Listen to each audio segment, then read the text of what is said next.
ছেলের প্রথম স্কুল। সকালবেলা সব কাজ তাড়াতাড়ি সেরে ছেলেকে খাইয়ে নিজে রেডি হয়ে ছেলেকে রেডি করে দিলাম।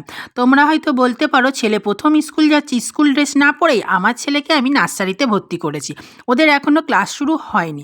এখন শুধু 1.5 ঘন্টার জন্য স্কুলে নিয়ে যেতে বলেছে। ওদের ক্লাস শুরু হবে এপ্রিল মাস থেকে, তাই এখন থেকে যে কোনো ড্রেস পরিয়ে স্কুলে নিয়ে যেতে পারো। ছেলে তো সকাল থেকে খুব খুশি, নতুন স্কুল যাব।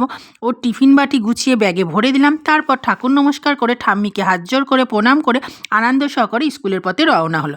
তারপর টোটোতে উঠে চলে এলাম ছেলে স্কুলে। এটাই হলো আমার ছেলের স্কুল। ছেলের স্কুল তো ওরা যেহেতু নতুন ভর্তি হয়েছে এবছরে, তাই ওদের নবীনবরণটা খুব সুন্দরভাবে ম্যাডামরা করালেন। তারপর বাচ্চাদের ক্লাসে নিয়ে চলে গেলেন আর আমাদের একটা অন্য ঘরে বসতে দিলেন। তারপর আমরা গার্জেনরা একটা ঘরে বসে গল্প করছিলাম, এর মধ্যে চা আর বিস্কুট দিয়ে গেলেন। তারপর 1.5 ঘন্টা হয়ে গেলে গার্জেনদের ডাক দিল যে যার বাচ্চা এসে নিয়ে যাও। তো আমরা সকলে বাচ্চা নিতে গিয়ে দেখি ওরা যেই ঘরটায় বসেছিল, কত সুন্দর বাচ্চাদের ক্লাসরুমটা।